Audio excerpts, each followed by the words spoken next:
got loyalty, got royalty inside my DNA. Thank you for downloading the Sacramento Kings podcast here on the Hoopball Podcast Network. I am your host, Damian Barling. Again, appreciate you as always for tuning in here, subscribing, downloading. If you're new to the program, welcome in. We've got Kings basketball to talk about. Unfortunately, the 4-game road trip starts off on a negative note as the Kings lose to the Portland Trailblazers 127-116. Kings now 8-12 on the season, 4 games under 500. The Portland Trailblazers, they move to 9-13. We'll talk a little bit about them. We'll talk about the upcoming road trip, or we'll talk about the upcoming portion of the road trip off to Texas that the Sacramento Kings go to here. As we roll along here, of course, we'll break down the game for you, and we'll hear from Sacramento Kings head coach Luke Walton. Before we do all of that stuff, I want to give you a little rundown. Busy couple of days ahead. Lots of Kings basketball on the way. We've got the Kings on Friday. We've got more Kings basketball on Sunday and Monday as well. So I do want to give you a quick little rundown of what the show is going to look like here over the course of the next couple of days. The Sacramento Kings will take on the San Antonio Spurs on Friday. I'm not quite sure about how we're going to do a post-game show that day. I'm going to be unavailable immediately following the game. I'm going to try to get a show up for you. Sometime probably late Friday night. If I can do that, if I can get back at a reasonable time, I'm going to have to watch the fourth quarter when I get in. I'm going to be able to catch most of the game, but I am going to miss the fourth quarter, so I would have to watch it when I got back to the home studios here. So don't expect the Kings podcast here immediately following the game for Friday night, but I will try to get one up for you. As far as Sunday, it's the first game of a doubleheader, so no show on Sunday. We'll have everything covered for you on Monday. As I mentioned before, I don't like doing the shows on a first day of a back-to-back because it really gives you a one day to listen. And by that point, if you aren't able to listen there that first day, the show becomes dated and it kind of gets skipped over. And I figure it's a better use of your time as well as ours over here at Hoopball to cover everything there on the second night of a back-to-back. So hopefully we'll be able to get something up for you Friday. Not sure the logistics of that or how it's going to work, but I will try to get something up for you Friday. If not, we'll be back with you immediately following the game with the Houston Rockets. This is a difficult trip for the Sacramento Kings, and it started tonight. And you know, it's what made that loss against Chicago so frustrating. I mean, you don't count wins and losses in the NBA. You don't do it with the Sacramento Kings. You don't do it with anybody. But we know that Bogdanovic has been hurting. He didn't play tonight. We believe we're getting closer to a Marvin Bagley return. We're still a couple of weeks away from a De'Aaron Fox return. And that Chicago Bulls team, you know, statistically, they're just not a very good team. You're playing at home. You're coming off that overtime win against the Denver Nuggets, and it's like, okay, we've got a difficult road trip coming up. Portland's playing on the second night of a back-to-back. We might be able to steal one there. And then we're headed to Texas where we're playing the San Antonio Spurs, and you know, we beat them a couple of times last year. You feel like at some point they're going to turn it around. They're going to get going. They had a win against the Houston Rockets, a disputed win, but a win nonetheless against the Houston Rockets last night. And then you've got a couple of MVP candidates coming up in Luka Doncic with the Dallas Mavericks and James Harden with the Houston Rockets.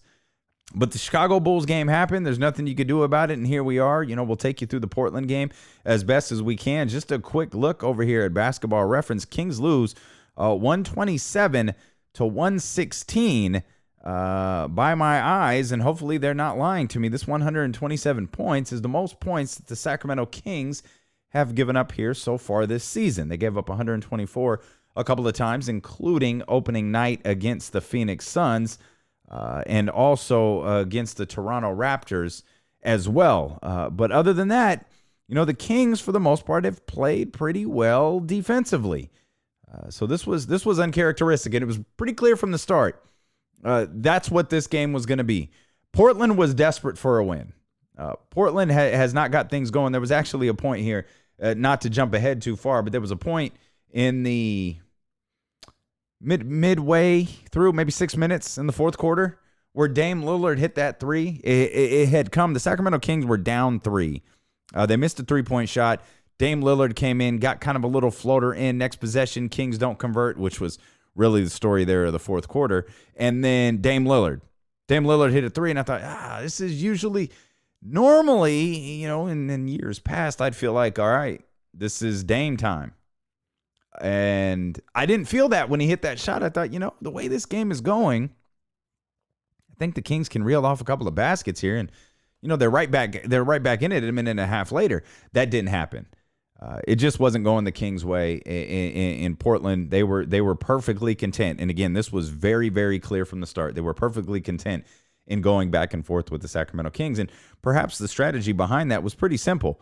The Kings were going to open this game without Bogdanovich. They were going to open this game without Marvin Bagley, and they were going to open this game without De'Aaron Fox. They were going to put the scoring pressure there on Buddy Hield, and Buddy was obviously quite aware of that, and he played with that scoring burden on his shoulders as he took a whole bunch of shots there in the first half, and they weren't really falling for him. The Kings got down a little bit there at the beginning. They corrected course pretty quickly, and then they fell behind 8. And they turned an 8-point deficit into an 8-point lead, back into an 8-point deficit, and the game just kind of went back and forth, and it stayed really close there until the fourth quarter. Again, these two teams were perfectly content on skipping the defensive portion of this game, and it was clear as day in the first quarter. It was very clear in the first half. The first half just rolled along with a bunch of back and forth basketball. The Kings went into halftime down 2. Richaun Holmes was playing fantastic there in the first half. He was 5 of 5. With 11.6 rebounds. Buddy Hield, he had 17 points, but I don't think he was playing particularly well. He was 7 of 17 shooting. You don't want to have the same amount of points as he has shots. But going back to the remark we just made there, no Bogi, no Marvin, no De'Aaron. The scoring pressure was going to be on Buddy, and what you got from Richaun Holmes was a pleasant surprise. The unfortunate part about what Richaun Holmes was doing is that Hassan Whiteside was doing it on the other end for the Portland Trailblazers. So they were kind of canceling each other out as the third quarter got here and got rolling. Nemanja Bjelica, he was a big part of the Sacramento Kings scoring there in the third quarter. And Richaun continued his solid play, but he settled down a little bit. And I say that he really didn't. He kind of got to the foul line. He couldn't get going. Again, 17 points there in the first half, but he finished with 23. I think he was 1 of 7 in the second half. What he started to do is something that he doesn't do nearly enough, is he tried to get to the foul line. But again, he didn't try to get to the foul line enough. There were points there where the Trailblazers were in the penalty, but the Kings continued to be a jump shooting team. Not a good strategy for tonight. They were 11 of 34 from three-point range. The Portland Trailblazers were 16 of 32. That was a major difference. The Kings' field goal percentage also played a major factor in this game, as they shot 46%, and the Portland Trailblazers shot 56%. Now, we can go through all of these team stats and kind of pick apart, well, what did the Kings do well? What did they do poorly? Points in the paint belong to the Portland Trailblazers, not by a massive margin, but it did belong to the Portland Trailblazers. Hassan Whiteside had a big game. I imagine that's going to just irk the hell out of Kings fans, because Hassan Whiteside is he's one of those guys where, one night, what do you have tonight? 22 points, 8 of 10 shooting for Hassan Whiteside. 22, 16, 7 assists. Tomorrow, he could be completely non-existent. That not only drives Kings fans nuts, I think that drives just NBA fans in general nuts who follow him and have watched him and believe that Hassan Whiteside is one of those guys who has, he has a lot of potential. He has the talent to be a great player in the league, at least maybe not a great player, but at least a very good player. We've seen moments like this from Hassan Whiteside before, but they're so few and far between. When they happen against your team, you feel like it's your team that did something wrong. But Carmelo Anthony, he was shooting really, really well at the start of the game. Kind of much like C.J. McCollum was. C.J. McCollum was on fire at the beginning of the game. He was white hot. Carmelo Anthony was super efficient. Everybody, they all kind of settled down as the game went along. C.J. McCollum settled down. He started to miss a couple of shots. Carmelo Anthony, he settled down. He started to miss a couple of shots, but it was at that point Dame got going a little bit. Bazemore got going a little bit for the Portland Trailblazers, and that was really important for them. And as we mentioned a moment ago, Nemanja Bjelica was a big part of what the Sacramento Kings are doing. I don't know if I've referenced it here on this podcast lately. I know I've mentioned it on my daily podcast. If you want to check that out, Daily Sports Talk. It's called The Podcast with Damian Barling, available here on the same podcast platform that you're listening to this one on. But I love Yogi Ferrell. I am a Yogi guy. If this was the WWE, there would be a t-shirt made for me, and it would say, I'm a Yogi guy. I love Yogi Ferrell, man. He provides instant energy for the Sacramento Kings. He's just a spark, and he was good offensively here, and he really kept the Sacramento Kings. He kept things going for them a little bit there in the second quarter and into the third, and he was a big part of what they were doing. But again, it just wasn't enough, and I don't even know how to. I'm frustrated. I was frustrated at the Bulls' loss because I believe that the Bulls are a bad team. I don't know what Portland is yet. And I was actually having a conversation with my buddy Marshall Harris over at CBS 13 here in Sacramento about Portland and not like I just can't quite put my finger on it. And I'm looking at them, they're 9-13 now, and it's like, well, is that what they are? Like, is that what they are this year? And I don't know the answer to that. I don't know if this is a team that's going to snap out of it. Obviously, they did it at various points last year. I'm kind of waiting for the San Antonio Spurs to do the same thing. San Antonio Spurs are a notoriously slow starting team. And, of course, last year, there was a stretch where they were the most dangerous team in the league. And, I'm not ready to write off San Antonio here yet, especially with the Sacramento Kings having to play them on Friday night. But I look at Portland, it's like I just can't figure out what they are. But there's there's a belief in me that still thinks the Portland's, they're going to string together like a series of wins, and they're going to pull themselves up to 500 and perhaps get above 500 as well. So I think significantly higher of this team than I do, say, the Chicago Bulls. And, entering this game, no Bogdanovich. I've mentioned it 3 times here. Bogi out with the knee contusion. You have no Marvin Bagley. You have no De'Aaron Fox. Like, that's tough to overcome, but as the game progresses, you realize, man, the Kings are in this game and they have the opportunity to win it. And a couple of made baskets here, a couple of made baskets there, and perhaps they steal this game, or at least they're in a significantly better position than down by 11 to win this. And I think a lot of their missed shots, I think a lot of it had to do with bad decision making. They had the opportunity, like they were in the bonus. They had the opportunity to get to the foul line and get baskets with the clock stopped. They were scoring points in the point. They wound up being outscored by 6. It was 52-46 in terms of points in the paint. They had the ability, like they were handling business down there. Like Richaun Holmes was playing well, and Nemanja Bjelica was playing well. And it's like as the game kind of went along, they just went away from it, and they settled with taking jump shots and taking threes there in the final moments. I'll have more on that, but first, let's go to Luke Walton. It's fought tonight, especially being shorthanded, tough place to play up here. We made too many mistakes. I felt like throughout the game that ended up costing us. And then tip your hat to Portland. I mean, they shot 50+% from 3. Lillard got hot down the stretch. CJ did what he's been doing lately. So it's a talented team, and they took. We put ourselves in position to have a chance to win, which is what we're trying to do in the final 5-6 minutes, and then they took over and showed why they've had so much success over here with that group. Do you think this Portland team is better than their record? Yes, I think this team's much better than their record. You watch them play, and you know them just from being around what they're capable of. But we know that, and it's our job to come in and try to win games anyways. But that's a good team. Do you feel like your team ran out of gas a little bit?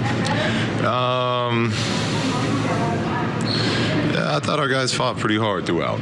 We just, at the end, I'm sure, our guys were a little tired, but their guys were tired too. They had the home crowd. Some of their threes went in, some of ours didn't, and then it kind of it got away from us a little bit. But yeah, our guys were playing some heavy minutes, but that's the NBA. What did you make of Richaun's game tonight? He's impressive. His ability to to anchor that defense for us, even though our overall defense wasn't great tonight. I mean, he's up there, shocking CJ, and then they swing it to Lillard, and he's running the other side of the court and yelling out the coverages and doing everything we want our big man to do for us. And then, the offensive stuff was, happy for him individually, but he's continuing to grow and really, know where to get his points from. What positive do you take from the game last tonight? From tonight, I got to watch it again. I'm sure watching the tape, we did some things good, some things bad, and we'll put that type of edit together and keep working. How do you like your team's progress this season? I love it. We got a good group. They're scrapping, and unfortunately, we've been hit with a good amount of injuries, but we got off to a slow start, and I just keep fighting, and keep working. That's a good mentality to have. That's a good place to cut this off, only because I couldn't hear, other than what James Ham was saying there, other than the questions that James Ham was asking to Luke Walton, I couldn't hear what the questions asked then, or the questions being asked were. I do disagree with, and maybe I didn't watch this closely enough, and you please tell me if I'm wrong here. You can always connect with the show, by the way, on our 24/7 text line, 916-888-5898. I didn't feel like Portland took over, with the exception of that moment I referenced here at the beginning of the podcast when the Kings were down 3. They missed a chance. They missed a shot to tie it. CJ came back, had like a little floater, kind of like it looked like he was about to dunk, and then he kind of just laid it in. No shot on the next possession for the Kings, and then Dame Lillard comes back and hits a 3. That put them down 8. I don't feel like at any point Dame, CJ, Portland took over. I feel like the Sacramento Kings didn't score. I think those are two very different things, because maybe what Luke Walton is doing there is he's giving credit to the defense. But I didn't think Portland played defense all night. I think that was evident from the beginning. I mean, the score after the end of the first quarter was 35-30 in favor of the Kings. Portland outscored the Kings 36-29. Third quarter, 34-31 in favor of Portland. There was no defense being played here through the first 3 quarters. 27-21 there in the final fourth quarter. I think that had more to do with the shot selection by both teams. I mean, 27 points, that's a lot for Portland. But I don't think Portland suddenly decided, hey, we're going to play defense here in this quarter. I don't think that's what happened. Just shots didn't fall for the Kings, and I think they took a lot of bad shots. I think that's a lot different than saying Portland took over. I don't think Portland took over. I think the Kings kind of folded up and didn't get the job done. I think the Kings kind of folded up and made poor decisions on the offensive end. They took threes when there was still plenty of time, to get to the foul line, stop the clock, and get a couple of free throws with the Portland and the penalty there at that moment. Or at least try to work the paint, because it had been pretty effective with Richaun Holmes and Nemanja Bjelica. Perhaps another frustrating element out of this game was, a name we haven't even mentioned yet. Not a lot of, not a big night from Harrison Barnes. Harrison Barnes was never really able to get things going there. I don't think he had his first basket till late in the third. So it was, it was a bad night offensively. It was a bad. You heard James Ham there ask Luke Walton, well, did it feel like the team was tired? These guys are certainly playing a lot of minutes. Buddy Hield was the only one who played 40, but this is if you're tired now, man, what the hell are they going to look like on Monday? And again, Kings didn't say they were tired. Luke Walton didn't say that was the question that was asked to him, and Luke was like, yeah, well, if we were tired, they were tired. They were tired from, the minutes. And that was actually, I thought that was a great question it was a great question by James, because as we were throwing there to the Luke Walton press conference, one of the things that I was thinking was, this looked like the last game of a 4-game road trip and not the first. And I can't fault these guys for being tired on a road trip. Really can't. Whether it's the first game or the fourth game.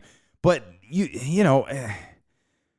can't be tired on the first game. You can't be tired on the first game, and then you got to play Friday, you got to play Sunday, you got to play Monday. Man, what are you going to look like on Monday? Let's check out big night from Richaun Holmes. Let's hear what he had to say post game. Went to go help, and I just found myself open a lot of times, and was able to get a couple easy floaters to go down, and it was a pretty good night. What has this opportunity been like for you, getting not only like earning starts, but it seems like you're building every game? Just looking to get better, looking to grow with this team, and we're all getting better. We're working hard every day. And I think for me personally, it's about just getting better chemistry with the guys and just knowing the spots that I'm supposed to be in. And they've been doing a great job of finding me, so it's all coming together. Injuries that plagued you guys early in the season. What do you guys need to do to get through all of this and hopefully out the other side? We just got to stay strong, stay together. Everybody has to be ready to play. We've been missing some key guys, and De'Aaron, Marvin, Bogi. Everybody's have to be ready to play. Nobody's going to feel sorry for us, and we got to continue to go out there and try to get wins. Most important thing is to win ball games.